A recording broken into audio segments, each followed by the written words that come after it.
Abdou Lahad Mbacké doomi Serigne Omar bu sëñ Modou Mamoun président commission santé hygiène ci organisation Magal Darou Salam. ñu ngi leen di nuyu yéen ñëpp ku ci nekk ci sa tur ak sa sant ñu di wax ci kàddu suñu kilifa yi nekk Darou Salam sëñ Abdou di koy ñaanal mu yàgg fi loolu te wér barke Serigne Touba. di nuyu sëñ Cheikh Abdou Mbacké mi nga xam ne moo nekk président commission organisation bu Magal Darou Salam gi ñu yabaloon ñu fi tey délégation bi ñu ànd ak sëñ Mamour Toubatul mu jiite ñu ak sëñ Jili mi di sëñ Abo sëñ Ablaye Mbacké sëñ Maam Cheikh Anta ñun ñi ñëpp ñu ñëwoon ci CDD bi tey ñu amaloon ko jataay bi ak le représentant du préfet waa police ñi ngi fi woon waa service d'hygiène ñi ngi fi woon waa Sonatel waa CNO vraiment service yi nga xamante ni yëpp daal ku ni màggal di nga leen tudd parce que di nga am looy soxla ci ñoom léegi il a été à l'ordre du jour organisation Magal Darou Salam nuñ ko mën a defee ba mu gën a mucc ayib lenn bañ a manqué vraiment exposé nañ leen suñuy doléance ñoom aussi def nañ seen ay promesses commencé ko ci police ci wàllu sécurité bi mairie ci wàllu approvisionnement yi ndox bi làmp yi manqué yépp daal vraiment doléance yi ñoom promettre nañ ku ci nekk ci sa secteur bi nga nekk ni ñu di nga ci def di nga ci xar sa tànk tubéy ba mu mucc ayib. waaw ci kaw loolu nag aussi ñu jàllale rek benn yóbbante boo xam ni sëñ bi daf cee insister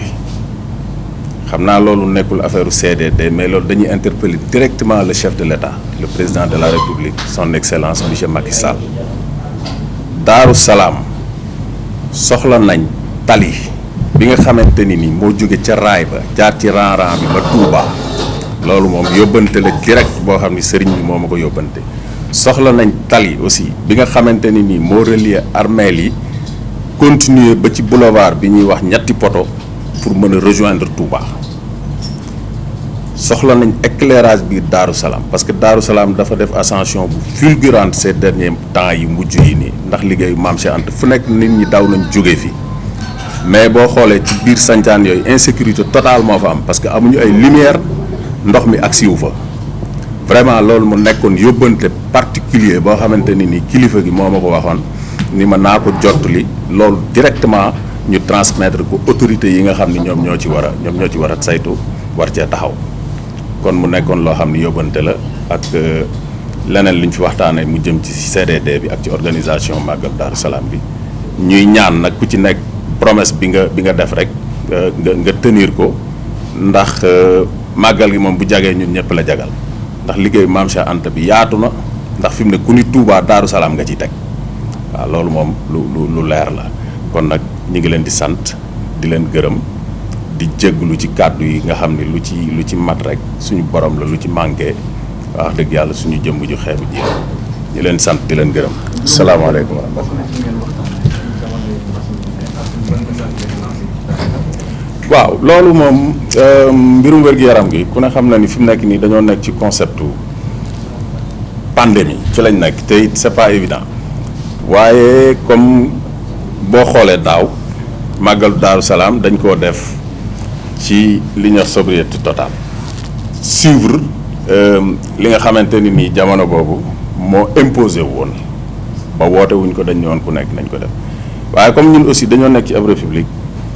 di suivre ay décret di dund ci ay décret yi ñuy yëkkati ak lever mosuñoo braver lenn comme vraiment lever nañu nit ñëpp génn nañ ñun tam ñu woote waaye terewul tamit lépp la nga xamante ni nii rek moo jëm ci fàggu teef teg nga ko ci CDD bi dañ ci insister ci li nga xamante ni nii moo concerné médecin chef de district bi pour vraiment ñu approvisionner ñu en masque en gel nit ñi tamit dinañ def ay barrières ci mawlud bi dinañ jéem a insister ci du ma ni distanciation sociale waaye nit ñi ci seen jëmmi bopp ñu xam ni ci concept pandémie lañ ne te ñu bàyyi xel bu baax a baax. non en français keneen mooy def discours. waaw cérémonie officielle nag aussi mooy li nga xamante ni daal moom lañ jot ndigal nii duñ ko def ren mais à part loolu moom ñu ngi woo ñëpp ci màggal gi comme ni ko sëñ bi waxee ñu màggal ko ba mu mel ni màggal gi sëñ Gaawaan njëkk a màggal bi sëñ Touba di jóge ci géej. Cheikh Sylla Touba Darou Salam. Le khalife et ses représentants, Cheikh Abdou Mbacké plus particulièrement. Nous avons donc tenu une réunion avec le préfet et l'essentiel des chefs de service du département donc qui vont impacter naturellement donc sur l'organisation du Magal de Darou Salam pour l'édition 2021 qui se tient donc le 30 juin. Quand on venait, le khalife nous avait instruit de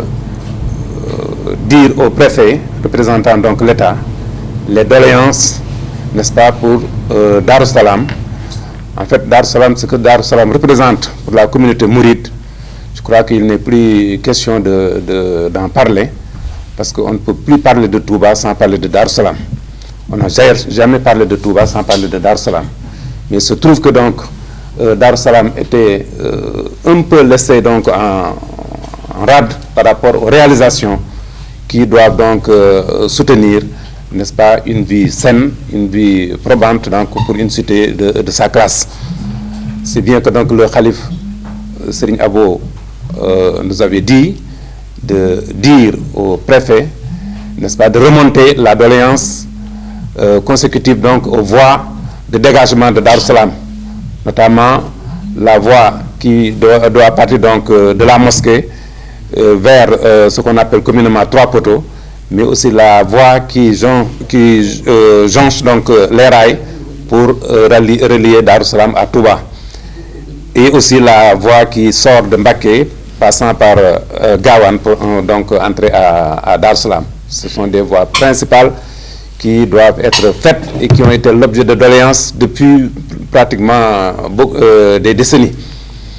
Le khalife aussi a parlé de l'insécurité consécutive donc au manque d'éclairage, surtout au niveau des quartiers instantanés qui se sont donc créés à Darou Salam, et le khalife a insisté pour que donc ce problème-là soit résolu. Il a donc demandé au préfet, pour ce qui est de ses compétences, d'activer donc en tout cas les solutions, mais pour toute autre démarche qui doivent donc être portées aux autorités centrales, qu'ils le fassent aussi vraiment avec diligence. Le préfet aussi a pris bonne note et a pris donc l'engagement, n'est-ce pas, de remonter les doléances donc au niveau central. Le comité d'organisation en tout cas a insisté pour que le Magal de cette année soit aussi une réussite totale, et qu'on puisse maintenant aussi se rappeler que donc c'est un Magal qui a été donc initié du vivant du Cheikh Ahmadou Bamba, et que donc il faudrait que donc ce Magal-là aussi soit à la hauteur, n'est-ce pas, de l'autorisation qui en est donc l'initiatrice. Voilà à peu près. Le message, c'est un message donc de conscientisation par rapport, n'est-ce pas, aux difficultés réelles, parce qu'en fait nous sommes en période de pandémie, comme l'a dit tout à l'heure mon prédécesseur. Mais je pense qu'avec les mesures barrières, avec donc la promesse que les autorités sanitaires ont donc faite par rapport, n'est-ce pas, à l'approvisionnement en masques, en gel, n'est-ce pas, avec le service d'hygiène, pour l'éducation à la santé, je pense que tout cela permettra, n'est-ce pas, de dépasser en tout cas le jour J avec zéro problème, Inch'Allah. La cérémonie religieuse cette année aussi, elle ne sera pas faite, elle est donc, en tout cas, on va faire un Magal simplement sur le plan religieux, mais la cérémonie religieuse n'est pas donc prévue cette année.